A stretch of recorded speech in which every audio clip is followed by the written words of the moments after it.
Bonjour. And that's all the French I know. Should we move on? Oui.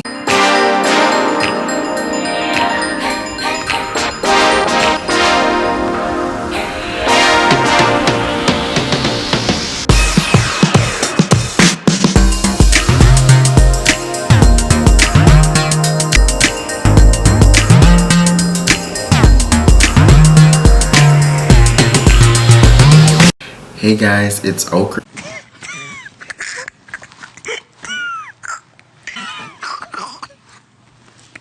And today we're going to be talking about what had happened to the mummy in the drag queen's closet.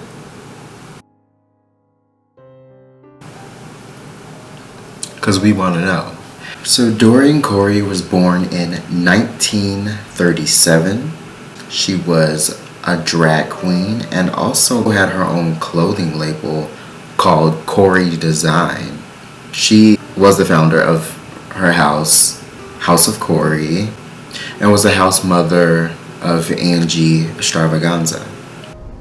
Today you can get to know Dorian Corey in the documentary Paris is Burning. I come from the old school of big costumes, feathers and beads, and they don't have that anymore. Now it's all about designers. And it's not about what you create, it's about what you can acquire. Paris is Burning is a documentary from 1990 about the ball culture in New York. For those little flaws like that, that's because that's a part of shade. That's the idea. Knock them out if you can. Get them anyway. You hit them below the belt.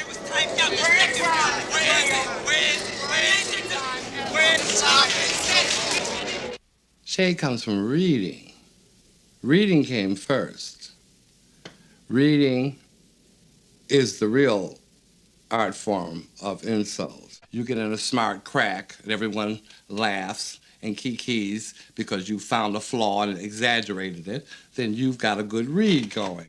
They may call you a faggot or a drag queen. You find something to call them. But then when you are all of the same thing, then you have to go to the fine point. In other words, if I'm a black queen and you're a black queen, we can't call each other black queens because we're both black queens. That's not a read, that's just a fact. So then we talk about your ridiculous shape, your saggy face, your tacky clothes. Then reading became a developed form where it became shade. Shade is, I don't tell you you're ugly, but I don't have to tell you because you know you're ugly. And that's shade. Fast forward to when this is over. So after Corey died, about 2 months later, Lois Taylor, who was also a drag queen and the caretaker of Corey in her final days, she decided to take these two men to the apartment who were looking to buy costumes. And she was like, okay, yeah, she'll take them there. She was gonna, look through the fabrics, the sequins, whatever she could find, to help them out. And then they came across this garment bag in the closet. And she decided to, open it up. She said it was too heavy and handed one of the men some scissors.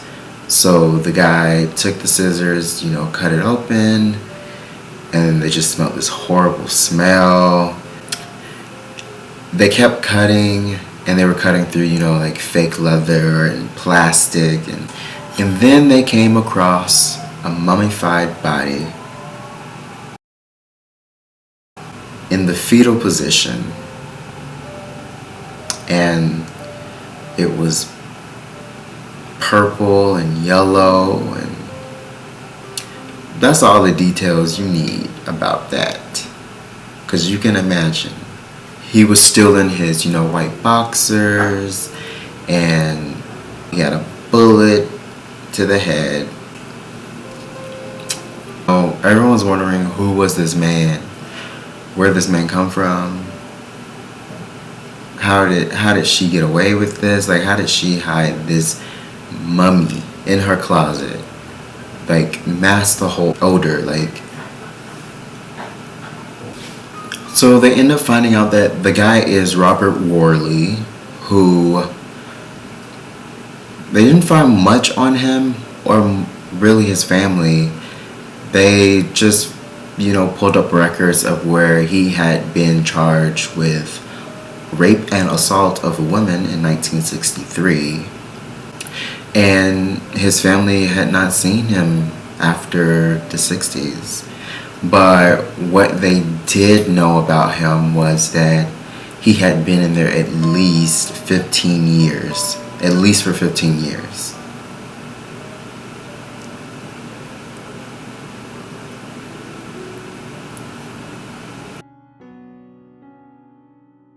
I could not do this. How did he get in there? These are a few theories.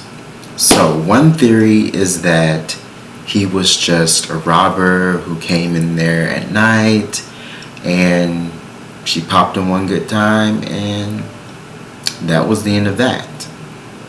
And then another one is that they were lovers. And this is more realistic than the robber situation because Robert's brother had mentioned that Robert was ranting about some lady, and apparently he called and that's where he was talking about Dorian. And so the brother remembers Dorian's name being mentioned.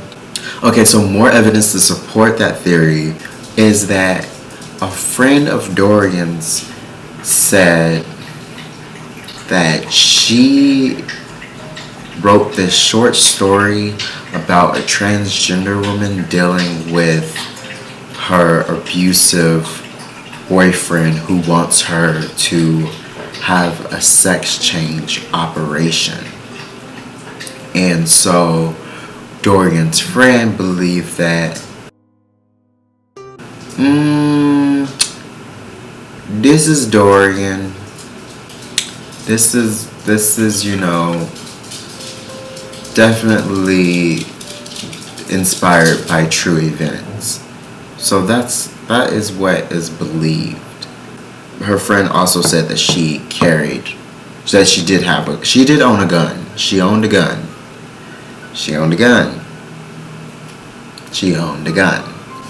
But also someone said that during that time about, when he was murdered and just like her moving apartments, they don't understand why she would take the body with her because it was so heavy. But they don't think that she would just go in there and live with a mummy. So I mean, she had to have taken it with her. The whole thing is bizarre, and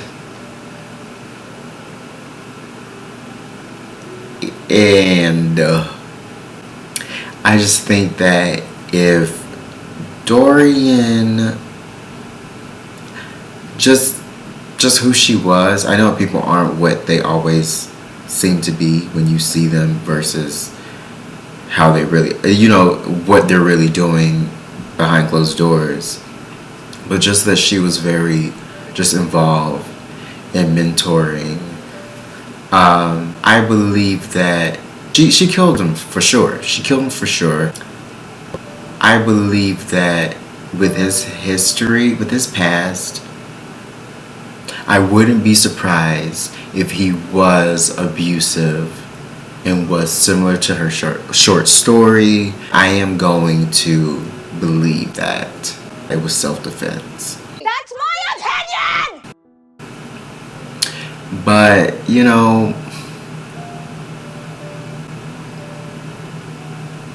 she took that to the grave. Dang. She really took that to the grave. Like, I'm just thinking, did she have tea parties? Like, while you're watching the movie, it's so weird to think that she has a mummy in her closet right now. And you guys don't even know. Like, you're just filming her. She's chilling. There's a mummy in her closet. I can't believe this is real life. But anyways, I hope you guys like that. What had happened to